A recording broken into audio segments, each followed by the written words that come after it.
अब देखो आगे अपन इसको करते हैं। नेक्स्ट जो चीज है अपने पास क्वेश्चन है, इसके ऊपर बेस्ड अभी आपके काम आएगी ये चीज। इसके ऊपर बेस्ड क्वेश्चन क्या है? क्वेश्चन अपने पास है नंबर ऑफ वैल्यूज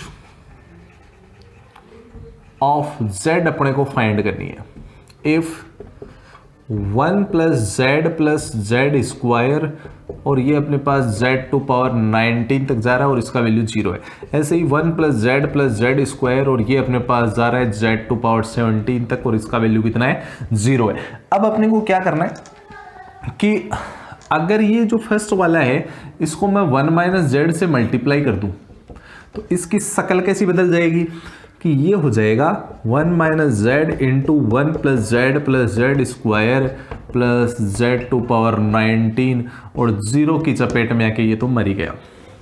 अब ये श्रिंक होगा, ये श्रिंक हो जाएगा, छोटा हो जाएगा और छोटा होके कैसा बनेगा? देखो अब यहाँ पे 19 पावर है तो एक पावर जैसे मैं बोल रहा था उस उल्टे में कम हो जाती है, तो ये वापस श्रिंक करूंगा ना तो एक पावर बढ़ जाएगी, जेड टू पावर 20 हो जाएगी। आप समझ गए होंगे इस बात को, इक्वल टू 0। ऐसे ही इसको भी सीधा ऐसे ही मल्टीप्लाई करेंगे इंटू 1 माइनस जेड से तो ये भी श्रिंक होके ऐसा ही बनेगा और इसके अंदर 1 माइनस जेड टू पावर 17 है तो ये 18 हो जाएगा इक्वल टू 0। यहाँ से Z to power 20 equal to 1 हो गया और यहाँ से Z to power 18 equal to 1 हो गया। यहां से अगर इवन पावर है तो z के 2 वैल्यू आएंगे प्लस माइनस 1, z के पावर प्लस माइनस 1। अब यहां पे z इक्वल टू माइनस 1 भी है और प्लस 1 भी है, z इक्वल टू माइनस 1 भी है प्लस 1 भी है। अगर मैंने z का वैल्यू प्लस 1 पुट करा, इसमें 1 पुट किया तो क्या हुआ? देखिए होने वाला क्या है 1 प्लस 1 प्लस 1 19 तक जाएगा तो टोटल इसका वैल्यू 20 हो जाएगा, नहीं कि 0। इसका मतलब क्वेश्चन सेटिस्फाई नहीं हो रहा है 1 पे, तो इसका मतलब 1 मरेगा, 1 हट गया, 1 हट गया, इसका मतलब z इक्वल टू कितना हो गया? माइनस 1। तो 1 सॉल्यूशन हो गया, 1 वैल्यू हो गई, यहाँ पे आपके पास 1 सॉल्यूशन हो गया ये। ठीक है, नोट कर लीजिए, एकदम मजेदार क्वेश्चन है, इंटरेस्टिंग क्वेश्चन है, नोट करिए इसको।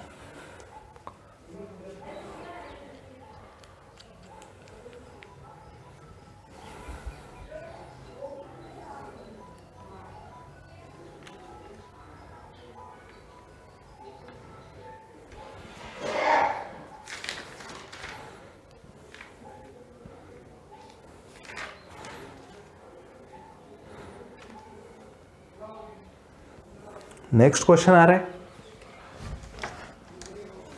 सेम इसी टाइप का है। इस बार number of values of n अपने को फाइंड करनी है। इस बार n की वैल्यू अपने को फाइंड करनी है और यहाँ पे क्वेश्चन यहाँ पे लिख दिया मैंने n plus iota to power जो है 4 दे दिया इज एन इंटीजर। ये अपना क्वेश्चन हो गया, लिख लीजिए क्वेश्चन को।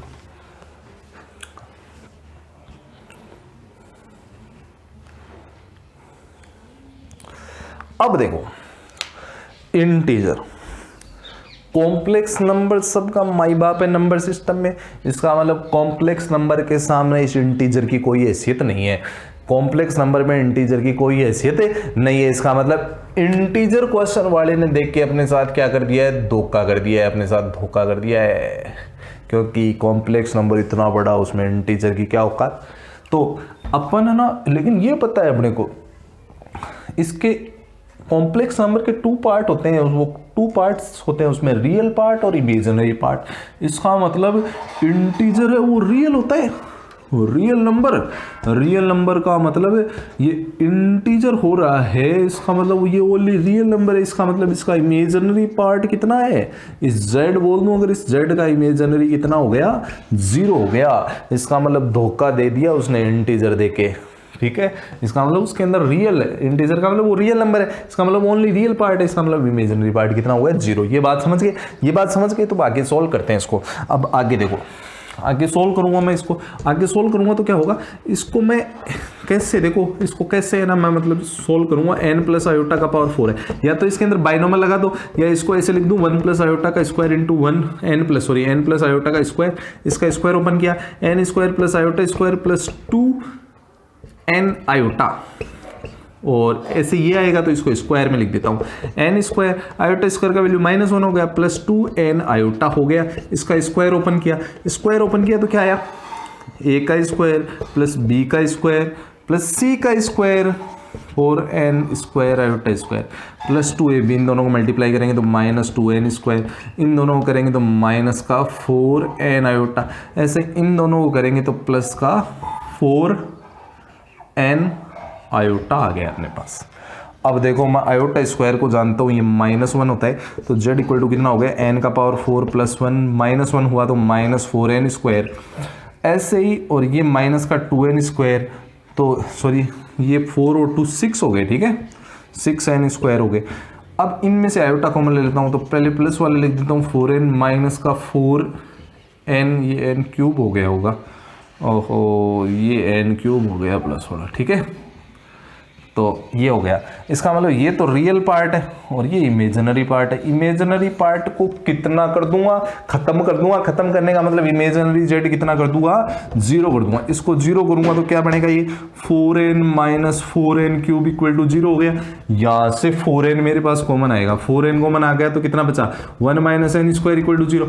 अब देखो मैंने इसको गलत लिख दिया था, थोड़ा सा ये देख लो, पहले 4n³ माइनस 4n, ठीक है, यहाँ पे कोई इफेक्ट नहीं पड़ेगा वैसे तो, फिर भी थोड़ा सा अगर समझ ले हो तो n² माइनस 1 हो गया। यहाँ से 4n इक्वल टू 0 हुआ एक बार तो, और एक बार n² माइनस 1 0 हुआ, 4n 0 हुआ तो 4 नीचे टपक गया, n इक्वल टू 0 हो गया, n² के सामने 1 बैठ गया तो n इक्वल टू क्या आ गया, +-1। इसका मतलब n का वैल्यू एक 0 हो गया, एक के +1 हो गया, एक -1 हो गया और एक 0 आ ही चुका था, तो यहाँ से n के कितने वैल्यू मिल गए, 3 वैल्यू। आंसर क्या हो गया, 3 वैल्यू हो गया, 3 वैल्यू इसका आंसर हो गया, ठीक है। आगे देखते हैं next.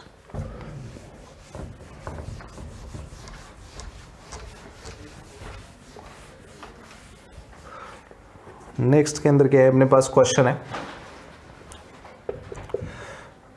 If x² plus p plus iota q into x plus 3 iota equal to 0, where p, q belongs to real number, has sum of squares of roots is 8, then find p, q. First, sum of square of roots alpha square plus beta square equal to 8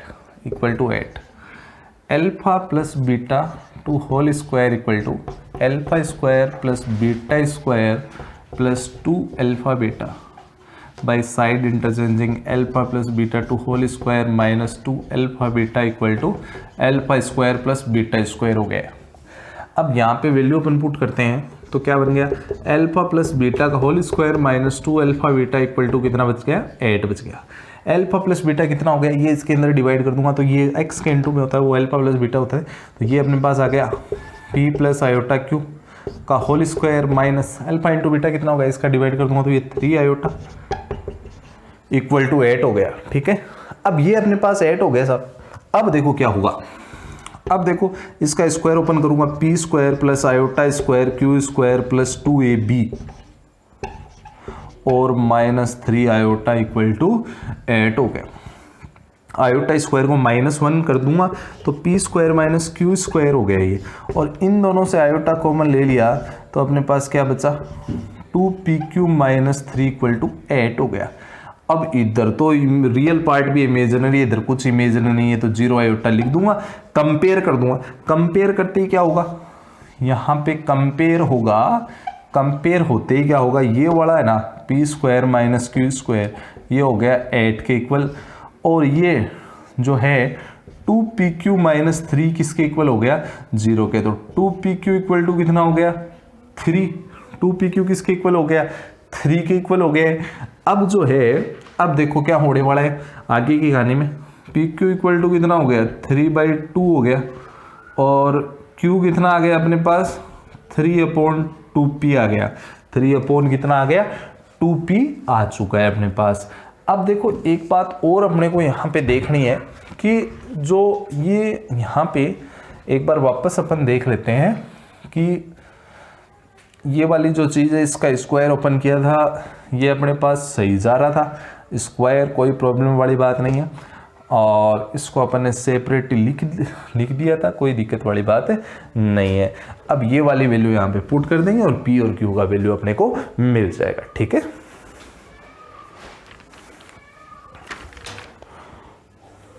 हाँ एक ये देख लेना आप, इसको इधर करेंगे तो ये 6 हो जाएगा, और ये 6 हो गया, और ये 6 हुआ क्या, ये 6 हुआ, तो ये अपने पास कितना बच गया, 3 बच गया। ठीक है, Q इक्वल टू 3/P, चाहो तो वैल्यू पुट कर दो, तो कितना हो गया, P square minus 9/P square equal to 8 हो गया, P का power 4 minus 9 equal to 8P square हो गया आपका। ठीक है, अब देखो इसको आगे कर देता हूँ थोड़ा सा और, देखिए आप लोग। अब इसके अंदर क्या करूँगा, पी स्क्वायर को मैं एक्स समझ लूँगा, पी स्क्वायर को क्या समझ लूँगा, एक्स, तो क्या बन जाएगा एक्स स्क्वायर, इसको इधर लाऊंगा माइनस का 8x और माइनस 9 इक्वल टू 0। अब देख लीजिए मैं फैक्टर करने वाला हूँ, अब मैं फैक्टर करने वाला हूँ, फैक्टर जिसको नहीं आता वो देख लेना। ठीक है, अब देखो यहाँ पे फैक्टर क्या होगा, इन दोनों का मल्टीप्लाई 9 होना चाहिए, तो इस 8 का मल्टीप्लाई इस टाइप से करना है कि मल्टीप्लाई करने पर क्या मिल जाए अपने को, 9 मिल जाए। अब 9 मिलेगा, इसका मतलब इसको ऐसे लिखूंगा, x square minus 9x plus का x माइनस 9 इक्वल टू 0। ये 8 हो गया, ऐड किया तो x कॉमन ले लिया तो x माइनस 9 और प्लस 1 कॉमन लिया तो कितना हो गया, x माइनस 9 इक्वल टू 0। एक तो x माइनस 9 हो गया, एक x प्लस 1 इक्वल टू 0 हो गया, x इक्वल टू 9 और x इक्वल टू माइनस 1। अब यहाँ पे x का मतलब क्या था, p स्क्वायर, और p रियल नंबर है, रियल नंबर का स्क्वायर नेगेटिव नहीं हो सकता, रियल नंबर के स्क्वायर के सामने नेगेटिव की बैठने की हैसियत ही नहीं है, हिम्मत ही नहीं है, तो ये तो रिजेक्ट हो गया। तो यहाँ से p स्क्वायर कितना आ गया 9 और p कितना हो गया प्लस माइनस 3 हो गया। अब p का वैल्यू प्लस माइनस 3 है तो q का वैल्यू कितना हो जाएगा, q कितना आ जाएगा प्लस माइनस 1 आ जाएगा, q कितना आ जाएगा प्लस माइनस 1 आ जाएगा, यहाँ से इसके अंदर डिवाइड करोगे तो। ठीक है, अब देखते हैं अपन नेक्स्ट क्वेश्चन।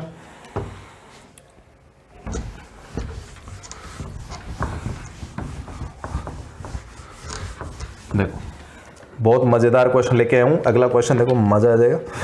अगले क्वेश्चन में क्या है, जैसे अपने पास नेक्स्ट क्वेश्चन है, क्वेश्चन अपने पास है क्वेश्चन 2 है, इस पे एफ एक्स इक्वल टू अपने पास है x का पावर 4 माइनस 4x क्यूब और ये plus 4x square plus 10x plus अपने पास 10x है और प्लस का अपने पास आ गया लास्ट के अंदर 45 और अपने पास है देन फाइंड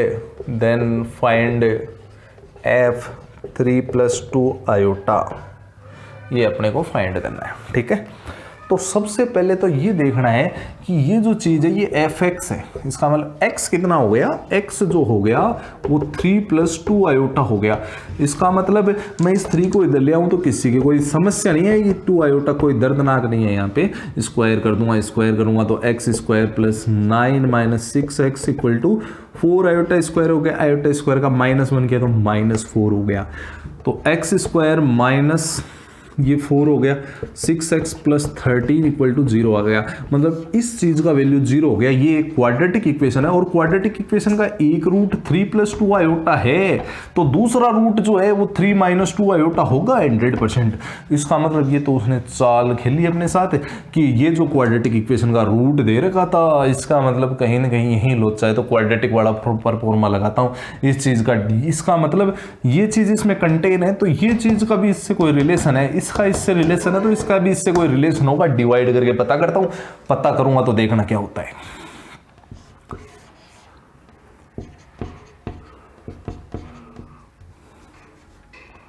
ये लो डिवाइड मारूंगा, इसमें जो है नॉर्मली कोई दिक्कत वाली बात नहीं है किसी को। ये लो जी, अब देखो इसमें डिवाइड किसका लगाना है, x स्क्वायर माइनस 6x + 13 का।